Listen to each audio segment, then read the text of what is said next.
علامہ ذیشان حیدر جوادی صاحب نے یہ لکھا کہ کسی بظاہر مدعی علم نے حضرت ابوالفضل عباس کے بارے میں اس طرح کے کامنٹس پاس کیے اور یہ کہا کہ حضرت عباس کی شجاعت تو اپنی جگہ مسلم ہے، مگر حضرت عباس علمی اعتبار سے کوئی مضبوط شخصیت نعوذ باللہ من ذالک نہیں تھے۔ علامہ ذیشان حیدر جوادی قمر بنی ہاشم ان کی کتاب اور بہت اچھی کتاب ہے، یعنی اگر جوان حضرت ابوالفضل عباس کی سیرت کو سمجھنا چاہتے ہیں تو یہ کتاب ان کی بڑی مدد کر سکتی ہے۔ انہوں نے لکھا کہ وہی شخص وہ جو مدعی علم تھا اس نے خواب میں حضرت ابوالفضل عباس کو دیکھا۔ اب حضرت عباس نے کیا کہا وہ میں آپ کی خدمت میں عرض کرتا ہوں۔ لعاب معصوم کا اثر کیا ہوتا ہے؟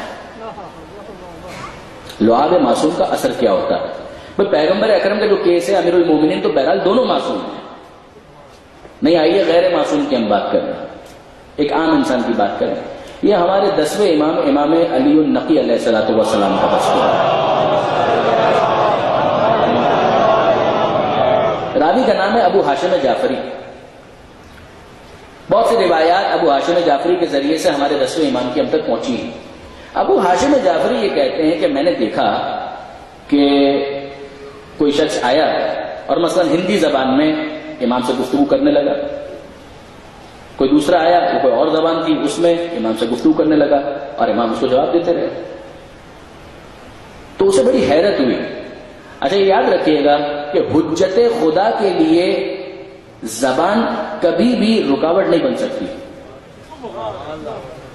جب وہ حجت خدا ہے اور تمام انسانوں کے اوپر حجت ہے تو انسان جو جو زبان بولتے ہیں وہ تمام زبانیں اس کے لیے سمجھنا اور اس میں گفتگو کرنا اس کے لیے کسی قسم کی مشکل نہیں ہے، کوئی پرابلم نہیں۔ اس نے حیرت کا مظاہرہ کیا، اس نے کہا کہ مولا یہ شخص آیا وہ اپنی زبان میں بات کر رہا تھا اور آپ نے اسی کی زبان میں اس کو جواب دیا۔ اب امام کیا کر رہے ہیں؟ امام نے کہا اے ابو ہاشم جعفری ذرا یہ کنکر تو اٹھانا۔ اس نے کنکر اٹھایا، امام نے اس کنکر کو اپنے منہ میں رکھا، اس کنکر سے لعاب مخلوط ہوا اور اس کے بعد امام نے کہا اے ابو ہاشم جعفری ذرا اب یہ کنکر اپنی زبان پر تو رکھنا۔ جیسے ابو ہاشم جعفری نے اپنی زبان پر وہ کنکر رکھا وہ کہتا ہے کہ اس کے بعد میں 70 زبانوں کا ماہر ہو گیا۔ اعجاز ہے، کرامت ہے کہ میں 70 زبانوں کا ماہر ہو گیا، یعنی 10ویں امام کا لعاب کنکر سے مخلوط ہو کر اگر ابو ہاشم کے دہن تک پہنچے تو اس کی یہ تاثیر ہوتی ہے، اس کی علم کی کیا بات ہوگی کہ جس کے دہن میں حسین کا لعاب کنکر کے ذریعے نہیں براہ راست پہنچا ہے۔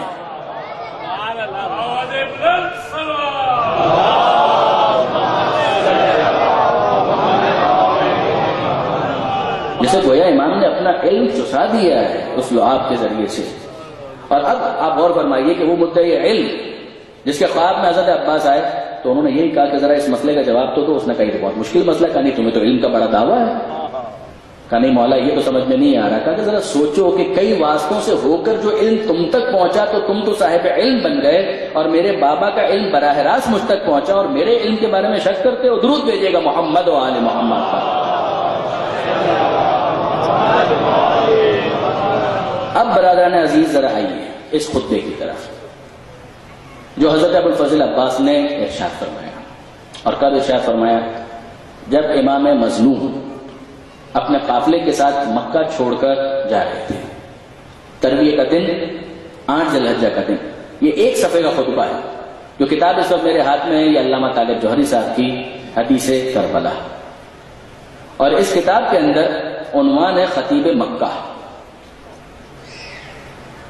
اور اس کے ذیل میں حضرت علامہ نے کوٹ کیا ہے کسی اور کتاب سے جو قم سے ایران سے شائع ہوئی ہے، حضرت ابوالفضل عباس کا یہ خطبہ۔ پھر یاد رکھیے گا 8 ذی الحجہ کا دن ہے جس کو ترویہ کا دن کہتے ہیں، مکہ معظمہ ہے، اور مکہ معظمہ میں خانہ کعبہ کی چھت ہے جس پر بلند ہو کر حضرت عباس یہ مختصر خطبہ ارشاد فرما رہے ہیں۔ یہ حضرت ابوالفضل عباس کا خطبہ، جیسا کہ میں نے عرض کیا بہت طولانی خطبہ نہیں، مختصر خطبہ ہے، مگر میں آپ کی توجہات چاہتا ہوں۔ ذرا دیکھیے کہ اس موقع پر حضرت ابوالفضل عباس امام حسین کا تعارف کس طرح سے کرواتے ہیں۔ کعبے کے ساتھ ان کے تعلق کو کس طرح سے بیان کرتے ہیں، امیر المومنین کے فضائل کے کن رخ، کون سا رخ ہے کہ جس کو اس کے اندر وہ بیان کرتے ہیں۔ ایک مرتبہ درود بھیجیے گا محمد و آل محمد۔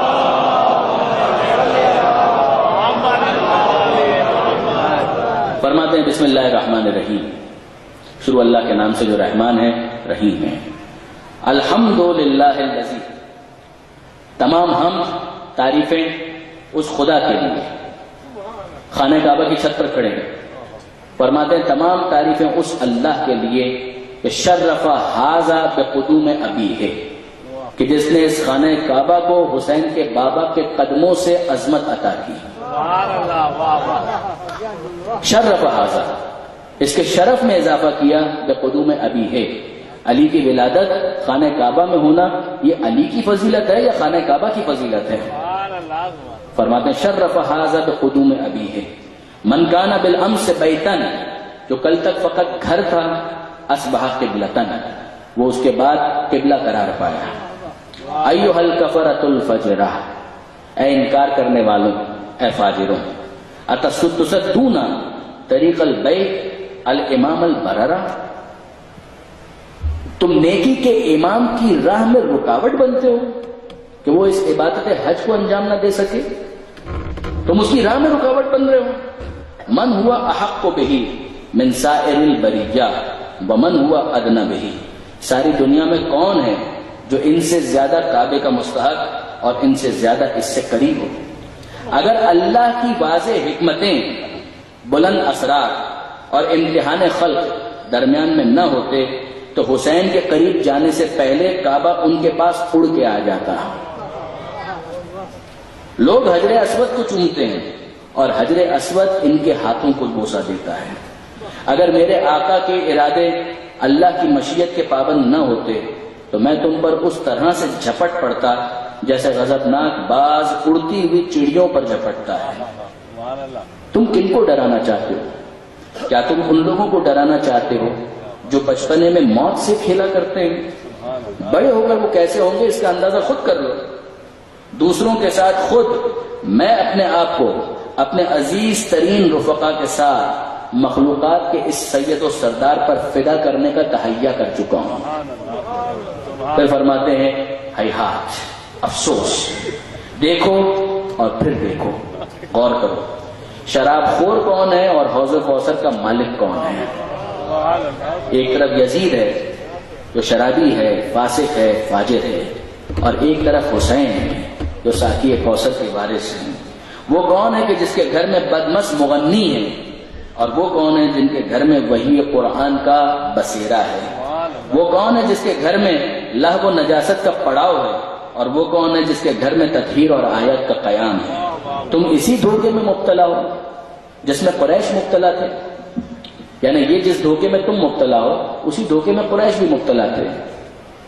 وہ رسول اللہ کو قتل کرنا چاہتے تھے اور تم رسول اللہ کے وارث حسین کو قتل کرنا چاہتے ہو۔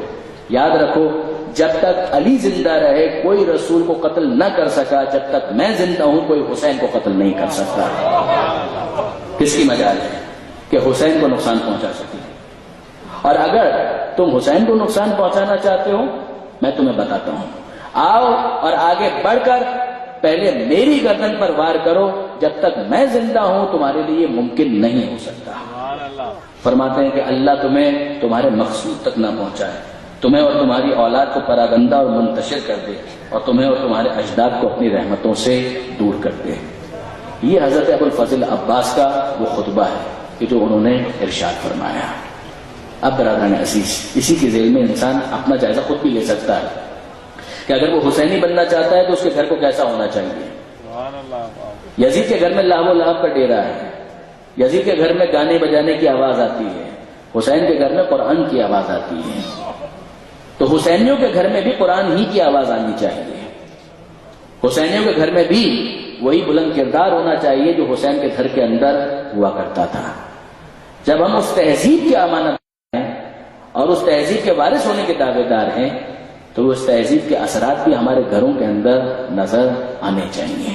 یہ حضرت ابوالفضل عباس کا پیغام سمجھ کر اسے آپ قبول کر لیجیے۔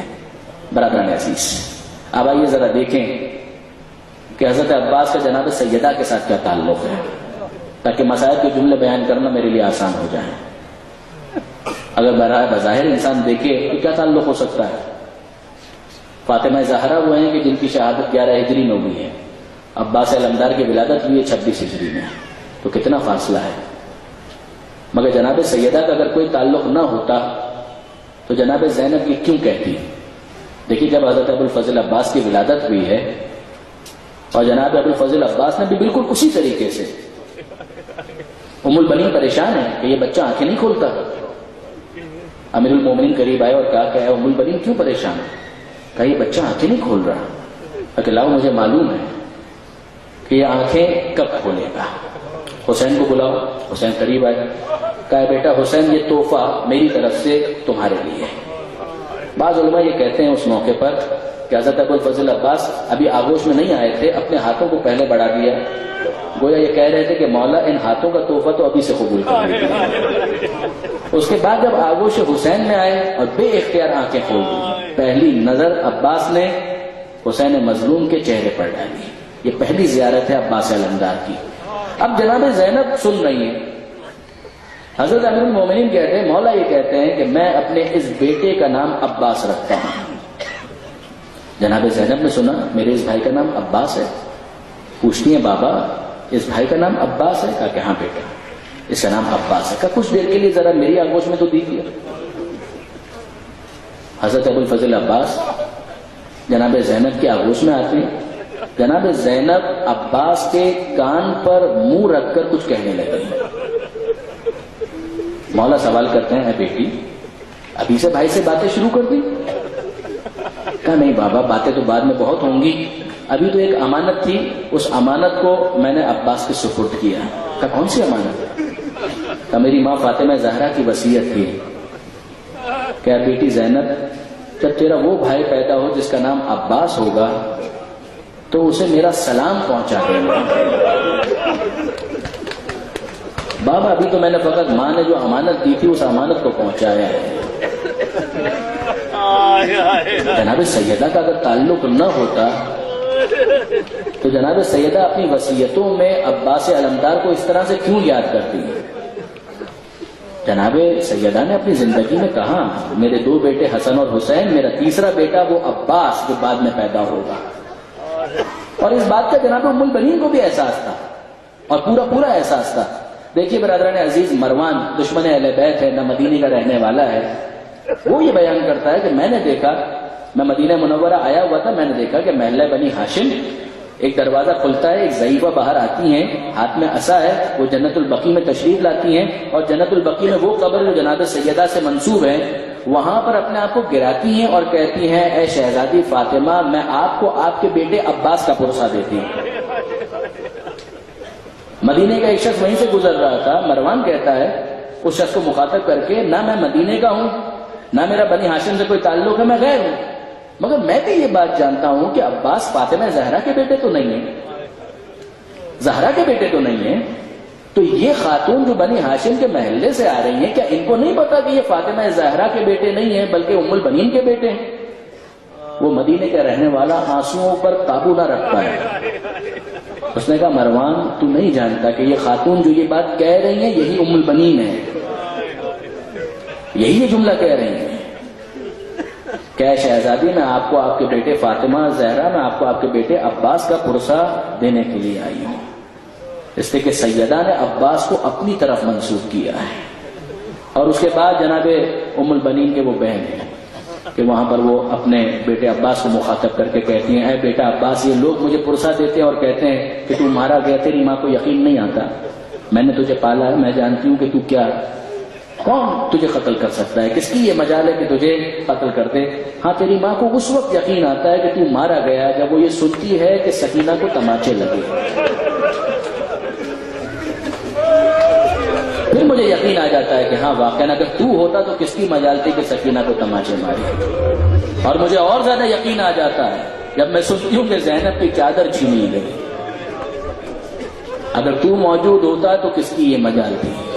اور اے بیٹا مجھے اور یقین آ جاتا ہے جب میں سنتی ہوں کہ میرے بیمار امام عابد بیمار کو کوڑے مارے گئے، کہ اگر تو زندہ ہوتا تو کس کی یہ مجال تھی کہ عابد بیمار کو وہ کوڑے مار سکے۔ عزیزوں، چھٹے امام کی ایک عجیب روایت ہے بیت الاحزان کے اندر، جس میں امام نے اس حدیث کو بیان کرنے کے بعد کہا کہ یہ سننے کے بعد اگر کوئی گریا نہ کرے تو اس کی آنکھیں کبھی ٹھنڈی نہ ہو۔ وہ اس روایت کو بیان کرتے ہوئے چھٹے امام اتنا روئے کہ ان کی داڑھی بھیگ گئی، ریشے مبارک تر ہو گئی۔ کیا کہتے ہیں؟ بیت الاحزان میں شیخ عباس قمبی نے اس روایت کو نقل کیا۔ شیخ عباس قمبی کہتے ہیں کہ امام یہ فرماتے ہیں کہ قیامت کے میدان میں جو پہلا مقدمہ پیش ہوگا وہ زہرا کے اس بیٹے کا پیش ہوگا کہ جس کا نام تھا محسن۔ محسن شہید کا مقدمہ آئے گا، پیش کیا جائے گا، اور لاشیں محسن کو کون لے کر آئے گا؟ جناب خدیجہ اور جناب فاطمہ بنت اسد۔ جناب خدیجہ کے ہاتھ میں، جناب فاطمہ بنت اسد کے ہاتھ میں محسن کا لاشا ہوگا، اور یہ پہلا مقدمہ ہوگا کہ خدا کی عدالت میں پیش کیا جائے گا۔ جناب خدیجہ سوال کریں گے، اے پروردگار کون سا جرم ہے کہ جس کی وجہ سے محسن کو شہید کر دیا گیا؟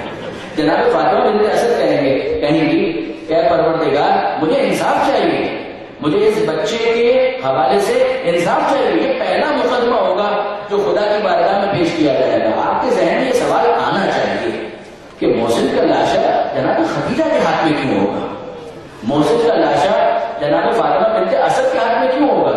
محسن کا لاشا تو جناب خاتون جنت سیدہ کے ہاتھ میں ہونا چاہیے۔ یہ مسئلہ حل نہ ہوتا اگر مالک ستین کی وہ روایت نہ ہوتی۔ فاطمہ زہرا کے ہاتھ خالی کہاں ہے؟ محسن کا لاشا بنت اسد کے ہاتھ میں ہے، خدیجہ کے ہاتھ میں ہے، زہرا کے ہاتھ میں نہیں ہے، کیوں؟ زہرا کا ہاتھ خالی کہاں ہے؟ روایت ہے کہ اذا کان یوم القیامہ واشتد الامر علی الناس، کہ جب قیامت کا دن برپا ہوگا اور لوگوں پر بڑا سخت وقت ہوگا، بعث رسول اللہ امیر المومنین الی فاطمہ، اس موقع پر اللہ کے رسول زہرا کے پاس امیر المومنین کو بھیجیں گے، لتحضر مقام شفاعہ، تاکہ زہرا مقام شفاعت پر تشریف لائیں۔ فیقول امیر المومنین، اس موقع پر علی یہ کہیں گے یا فاطمہ ما عندک من اسباب شفاعہ، اے زہرا یہ بتائیے آج کے دن سامان شفاعت کیا ہے؟ مت تخر کے آج کے دن کے لیے کیا ذخیرہ آپ نے کیا ہے؟ اس موقع پر فاطمہ زہرا ہاتھوں پر عباس کے دونوں کٹے ہوئے بازو لے کر یہ فریاد کریں گے، کفانا لاجل ھذا المقام الیدان المقطوعتان من ابن عباس، اے امیر المومنین آج کے دن مقام شفاعت میں پیش کرنے کے لیے میرے بیٹے عباس کے یہ دو کٹے ہوئے بازو بہت کافی ہیں۔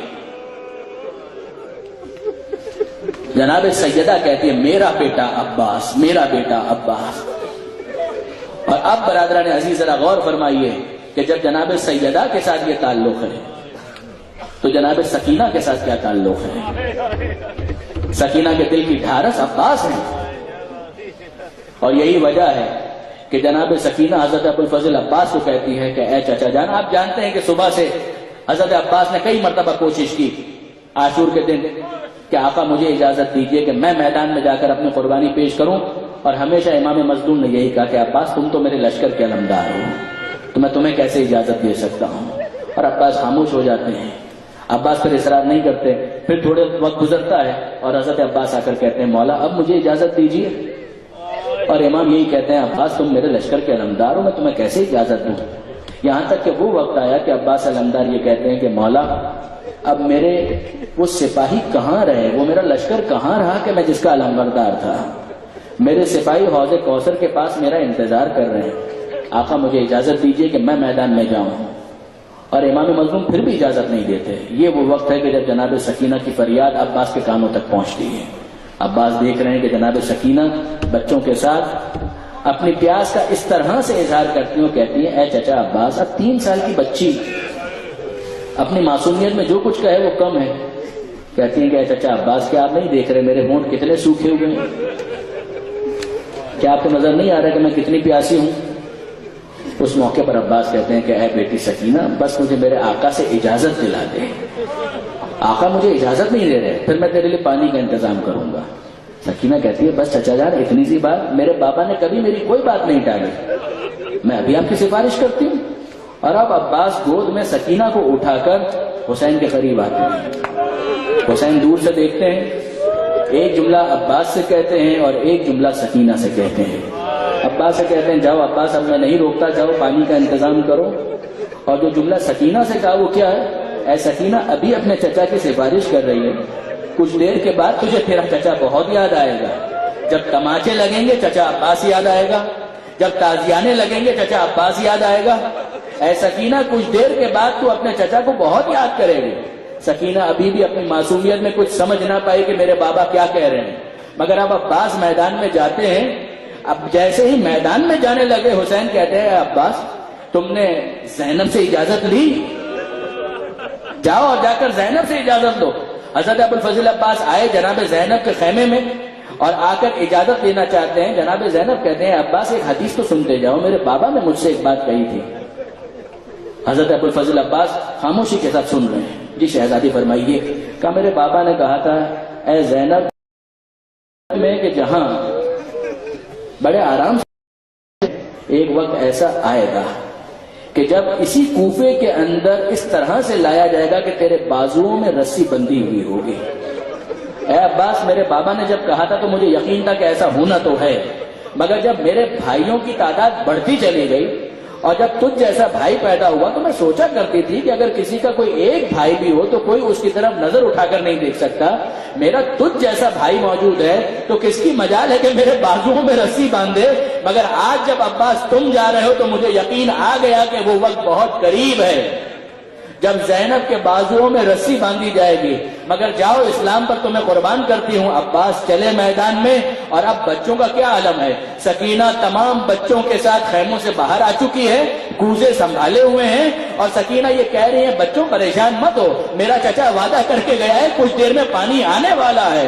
اور جب عباس گھوڑے پر سوار ہو کر آگے بڑھتے جا رہے ہیں, کچھ دیر تک سکینہ کو عباس نظر آئے اور کچھ دیر کے بعد عباس تو نظر نہیں آ رہے مگر علم بہرحال نظر آ رہا ہے. عباس میدان کربلا میں فرات تک پہنچ جاتے ہیں اور جب پلٹنے لگے تو سکینہ پھر بچوں کو ڈھارس دیتی ہے. اے بچوں, دیکھا میرے چچا نے پانی بھر لیا ہے, اب کچھ دیر کے بعد یہ پانی ہم تک پہنچنے والا ہے. اب تمہاری پیاس کچھ دیر کی ہے, اس کے بعد تم سب کو پانی ملنے والا ہے. مگر عزیزوں, دور سے بس اتنا نظر آیا کہ علم ایک طرف جھکا اور پھر سنبھلا, پھر دوسری طرف جھکا اور پھر سنبھلا, اور پھر وہ وقت آیا کہ جب علم گرا اور یہاں سکینہ نے کوزے پھینک کر یہ کہا اے چچا, اب میں پانی نہیں مانگوں گی, مجھے پانی نہیں چاہیے, بس آپ واپس آ جائیے. یہ سکینہ کے جملے اور وہ حسین کا جملہ کمر تھام کر یہ کہتے ہیں الان انکسر ظہری, اے عباس اب میری کمر شکستہ ہو کر رہ گئی, اب کمر ٹوٹ کر رہ گئی. عباس کے قریب پہنچے اور حسین عباس کے سر کو اپنی آغوش میں لیتے ہیں. عزیزوں, آپ نے غور کیا عباس کیا کہہ رہے ہیں؟ حسین کہتے ہیں اے بھیا عباس, کیا میں کوئی تمہاری وصیت پر عمل کر سکتا ہوں؟ عباس کہتے ہیں مولا, میں نے سنا تھا کہ جب پیدا ہوا پہلی نگاہ آپ کے چہرے پر ڈالی, میں اس دنیا سے جاتے ہوئے بھی آخری زیارت آپ کے چہرے کی کرنا چاہتا ہوں, مگر مولا میں کیا کروں, میری ایک آنکھ میں تیر پیوست ہے, دوسری آنکھ میں خون جمع ہوا ہے. اے مولا, ذرا آگے بڑھ کر اپنی ابا کے دامن سے میری آنکھ میں موجود خون کو صاف کر دیجئے. اے مولا, میں آپ کو اتنی زحمت بھی نہ دیتا, مگر میں کیا کروں, میرے دونوں بازو قلم ہو چکے ہیں, میرے دونوں بازو سلامت نہیں ہے. حسین نے ابا کے دامن سے عباس کی آنکھ کے خون کو صاف کیا. عباس نے چہرے کی زیارت کی, اس دنیا سے رخصت ہوئے. حسین کا مرثیہ سنے اور مجلس مکمل. حسین کہتے ہیں اے عباس, آج تیرے جانے سے دو کام ہوئے ہیں. وہ آنکھیں جو کل تک تیرے خوف سے جاگا کرتی تھی, آج کے بعد وہ چین سے سوئیں گی. یہ عمر سعد اور اس کے لشکر کے سپاہی وہ سو نہیں سکتے تھے کہ عباس حسین کے پاس موجود ہے. مگر اے عباس, دوسرا کام یہ ہوا کہ آج تیرے جانے کے بعد وہ آنکھیں جو چین سے سویا کرتی تھی, آج کے بعد انہیں چین سے سونا نصیب نہ ہوگا. اے عباس, تیرے وجود کی وجہ سے زینب کو نیند آ جاتی تھی, کلثوم کو نیند آ جاتی تھی، سکینہ کو نیند آ جاتی تھی، آج کے بعد نہ زینب سو سکے گی نہ سکینہ